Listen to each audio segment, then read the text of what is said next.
सुबह सुबह जब मुंबई में मनमानी जिंदगी जीने वाले लोग सो रहे होते हैं, तब मोबाइल का रिंग बजना, वो भी लगातार। ऐसा लगता है जैसे कई सारे ट्रक्स लाइन में खड़े हॉर्न बजा रहे हैं। किचन के आसपास का काम निपट चुका था। अब वो बेडरूम में चली गई। बेड पर उसने देखा लैपटॉप ऑन है, और फिर उसने कई ऐसे क्लिप्स देख लिए जो शायद वो कभी सोच भी नहीं सकती थी। एक बार दुपट्टे को हटाकर उसने अपने आप को देखा, हॉलीवुड की उस हॉट एक्ट्रेस की तरह जिसे उसने जस्ट अभी अभी लैपटॉप की स्क्रीन पर देखा था।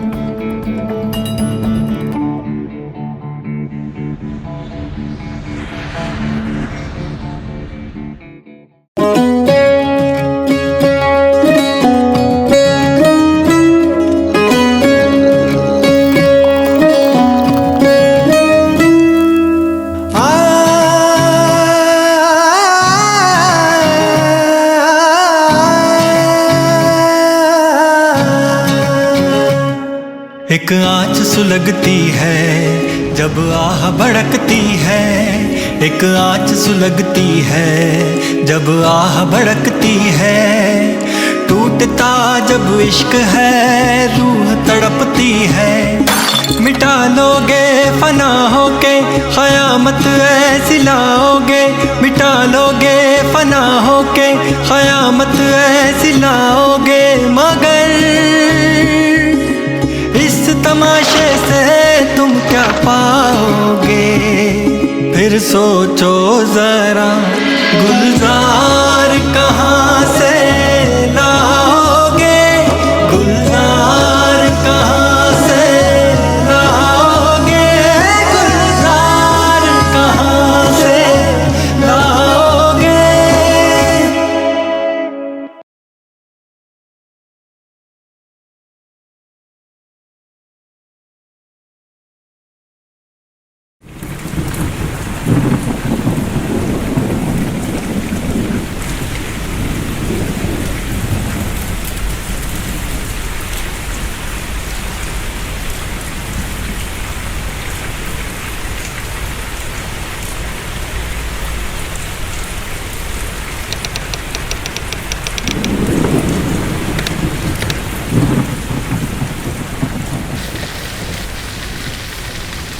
स्याह रात हल्की बारिश में गीली हो चुकी थी। हवा रुक रुक कर तेज कदमों से कभी चलती थी तो कभी कहीं एक ही जगह रुककर फूलों से लदे किसी पेड़ की तरह अलसाई हिलने लगती थी। कभी कभी हवाएं सांसों में चुभन पैदा करती थी तो कभी खुशबू में फना होकर सुकून बनती थी, और कभी कभी तो अजीब सी सिहरन पूरा जिस्म सिकुड़ जाता था, और फिर अचानक अपनी ज़ात बदलकर इबादत में दुआएं पढ़ने लगती थी।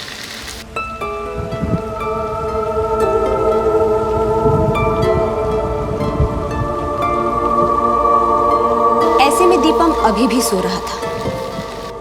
शायद आज ना जागने की उसने जिद ठान रखी थी कि अचानक हवा के तेज बल से कांच की खिड़की टूटकर बिखर गई। ऐसा लगा जैसे किसी ने पत्थर मारकर तोड़ी हो।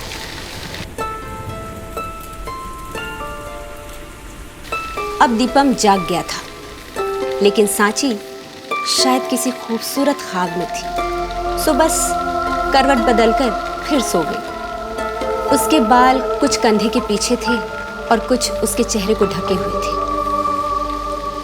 हवा खिड़की से तेज आ रही थी, कभी कभी चेहरे से बाल उड़ते भी थे। उसके बालों का उड़ना दीपम को किसी चुनौती सा लग रहा था। वो सांची को अपने बगल में अपने ही बिस्तर पर देखकर हैरान बिल्कुल नहीं था। हाँ, कुछ याद करने की कोशिश जरूर कर रहा था, लेकिन उसे कुछ याद नहीं आ रहा था। वो उठा और कई सिगरेट्स एक साथ जलाकर साथ साथ पीने लगा।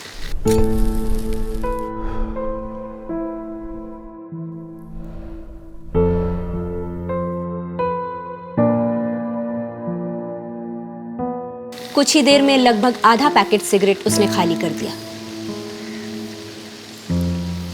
सिगरेट के धुएं ने सांची के सपने के साथ कुछ आनाकानी की। वो जाग गई। दीपम को कमरे में ना देख और कांच के बिखरे हुए टुकड़ों को देखकर वो घबरा गई। बिस्तर से उठकर वो जैसे ही खिड़की की तरफ बढ़ी, उसने देखा दीपम कांच के एक टुकड़े को हाथ में लेकर अपनी कलाई पर जख्म कर रहा था। धीरे धीरे प्यार से बड़ी सादगी के साथ गहरी लकीरें खींच रहा था। बहते खून को एकटक देख रहा था। कोई एक्सप्रेशन नहीं था उसके चेहरे पर कि कुछ अंदाजा लगाया जा सके कि आखिर उसके अंदर चल क्या रहा था। दीपम की कलाई से खून रिसता रहा और सांची की आंखों से आंसू। रोने की सिसकियां कहीं दीपम सुन न ले, सांची उसके घर के बाहर आ गई। फिर फूट फूट कर रोने लगी।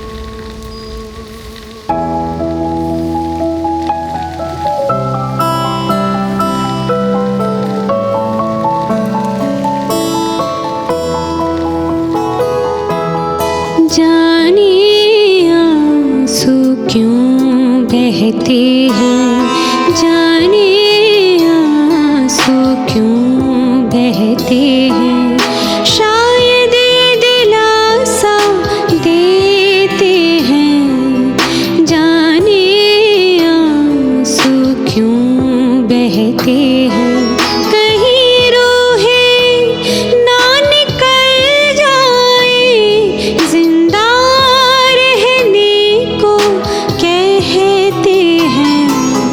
जाने आंसू क्यों बहते हैं।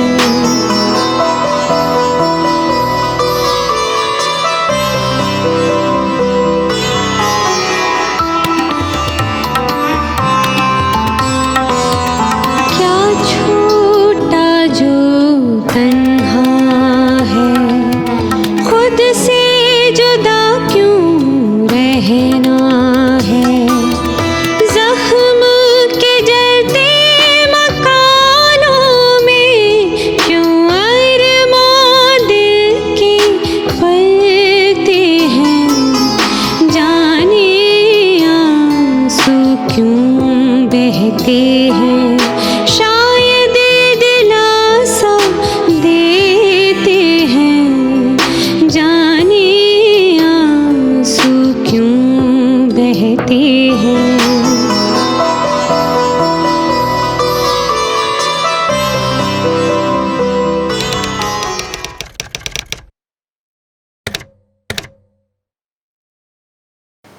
विश्वा के आने से उसकी माँ बहुत खुश थी। उसे अपने बेटे की तकलीफ का अंदाजा था और ये यकीन भी था कि वो विश्वा को संभाल लेगी। विश्वा आने के बाद से ही चुप था। माँ से भी बहुत कम बातें की थी उसने। एक बार माँ ने उसे समझाया भी था कि जो हुआ उसे अब भूलने की कोशिश करो। तब बहुत रोया था माँ के गले लगकर, बिल्कुल एक छोटे बच्चे की तरह।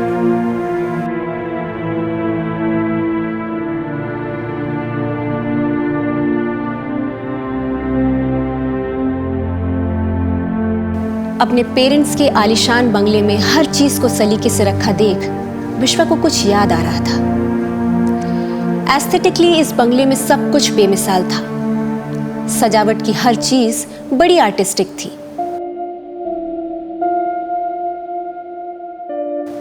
हर दीवार पर उसकी माँ की बनाई हुई पेंटिंग सजी हुई थी। कुछ बेहद देसी चीजें यहां वहां सहेज कर रखी हुई थी। पूरा घर सितारों के आंगन जैसा था। जिंदगी की कुछ रहस्यमयी कहानियां इन्हीं चीजों में अपने आप को विलुप्त करके अपने पूरे अस्तित्व में थी। इनमें कशिश ऐसी थी कि ये अपनी अनदेखी और अनजानी दुनिया में आसानी से किसी को भी ट्रैप कर सकती थी।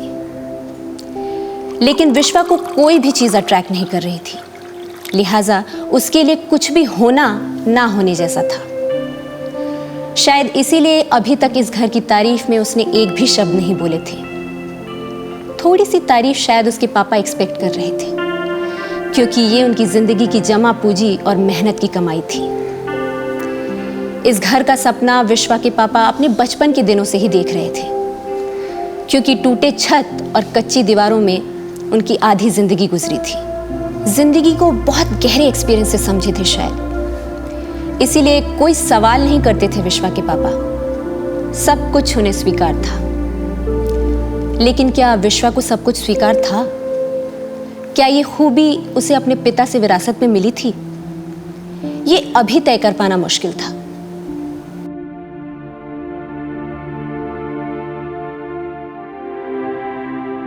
विश्वा को टेरेस पर यूं ही भटकता देख उसकी माँ आ गई और उसके बचपन की कुछ बातें करने लगी। बोली, चलो कल नाना के घर चलते हैं, मोहाली, तुम्हें वहां अच्छा लगेगा।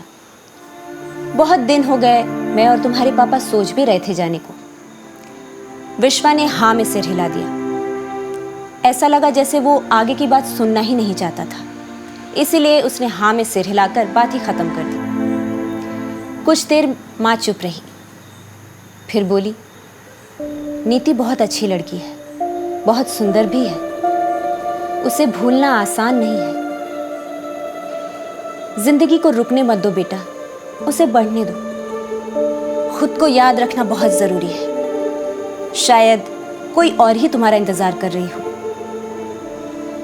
विश्वा ने तुरंत ही जवाब में बोला, और शायद नीति ही मेरा इंतजार कर रही हो। माँ, मैंने उसे रोकने की कोशिश नहीं की, बस जाने दिया। पता नहीं मुझे क्या हो गया था, मैंने उसे रोका क्यों नहीं? माँ बोली, शायद उस वक्त उसे रोकने की तुम्हें कोई वजह नहीं सूझी हो, और अब तुम्हें कोई वजह मिल गई हो। हाँ? विश्वा सोचने लगा, फिर बोला, नहीं, अभी भी उसे रोकने की कोई वजह नहीं सूझ रही है माँ। माँ नहीं थी, वो चली गई थी, क्योंकि विश्वा ने घंटों चुप्पी के बाद ये बात कही थी।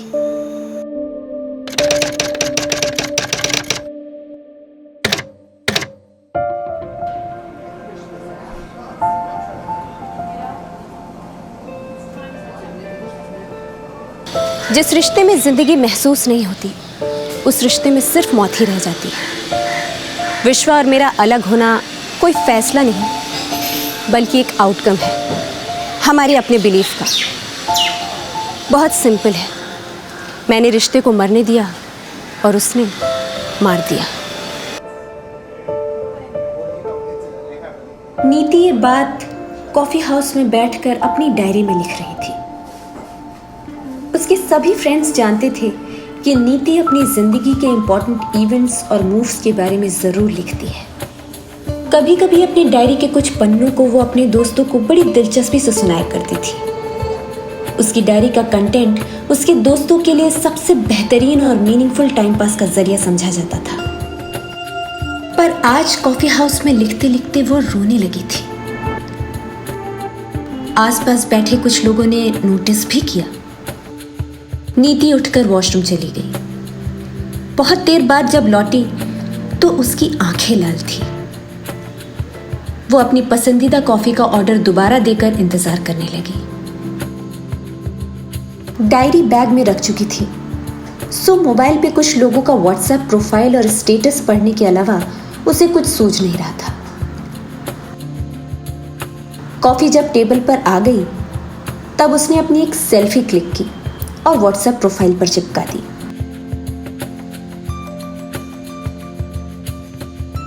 कॉफी का सिप लेते लेते वो मुस्कुराने लगी, जैसे उसे कुछ सूझ गया हो। अब उसने कुछ ठान लिया था।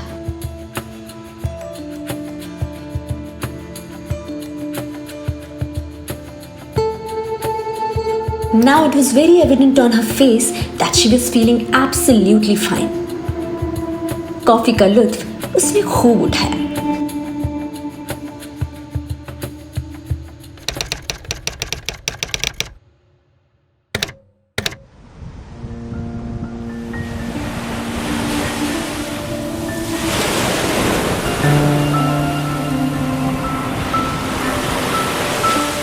दीपम आती जाती लहरों के बीच खड़ा था। कलाई में पट्टी बंधी हुई थी। उसे याद आ रहा था कि कैसे सांची ने रो रो के उसके हाथों में पट्टी बांधी थी, और उस वक्त चुपचाप शायद ये पूछ रही थी, क्यों? दीपम ने सांची को उस वक्त सिर्फ इतना ही कहा था, कल से मत आना, बिना उसकी आंखों में देखे। सांची ने हाँ में सिर हिलाया था और कहा था, ठीक है, मैं कल से नहीं आऊंगी। इतना कह के वो बेहोश हो गई थी। बड़ी मुश्किल से दीपम उसे होश में ला पाया था। शायद सांची दीपम की इस बात से सदमे में चली गई थी। सांची के होश में आते ही दीपम बाहर चला गया। कुछ देर बाद जब आया तो सांची जा चुकी थी।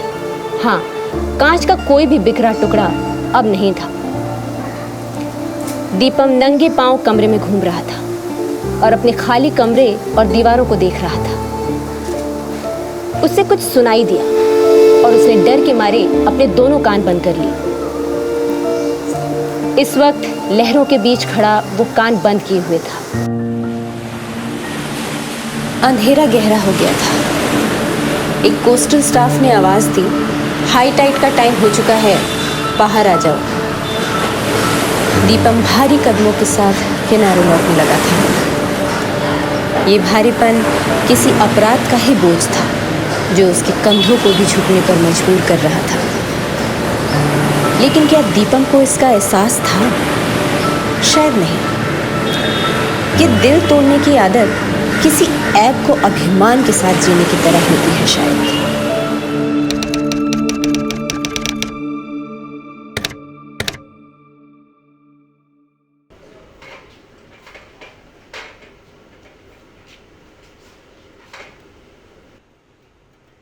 सांची चाय बना रही थी। उसकी बहन वहीं बैठी एल्बम में अपनी शादी की तस्वीरें देखते अपने पति से शिकायत कर रही थी कि वीडियोग्राफी क्यों नहीं करवाई। सांची ने अपनी बहन को और जीजा जी को चाय दी। बहन ने पूछा, तुम्हारी चाय? सांची ने कहा, मैंने चाय आज से क्विट कर दी। बहन मुंह बना के बोली, क्विट? ये क्या होता है? सांची ने कहा, मैंने चाय आज से छोड़ दी, अब कभी नहीं पीऊंगी। ये कहकर वो अपने कमरे में चली गई, फिर बाहर नहीं आई।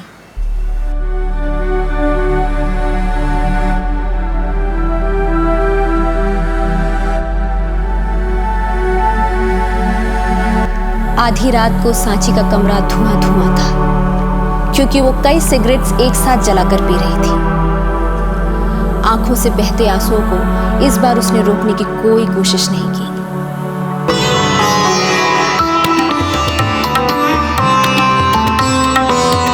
उस हासिल से क्या हासिल है जो रंग को फीके करते हैं। उस मरहम का क्या करना है जो जख्म की तरह होते हैं। जाने आंसू क्यों बहते हैं, शायद दिलासा देते हैं। जाने आंसू क्यों बहते हैं, कहीं रूहें ना निकल जाए। जिंदा रहने को कहते हैं। जाने आंसू क्यों बहते हैं।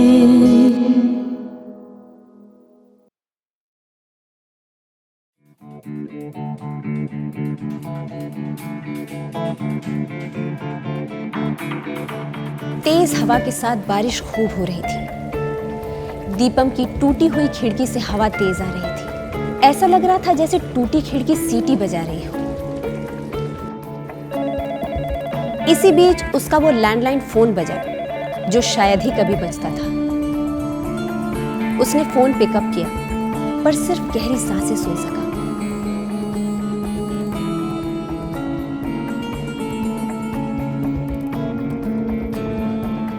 दरवाजे पर नॉक हुआ। दीपम सांची को सामने देख हैरान रह गया। फिर वो किचन स्लैब से लिफाफे को उठा लाई और उसमें से चिट्ठी निकालकर दीपम के हाथ में पूरे हक के साथ थमाकर बोली, मैं बस एक छोटी सी रिक्वेस्ट लेकर आई कि आप ये चिट्ठी मेरे सामने अभी पढ़ें।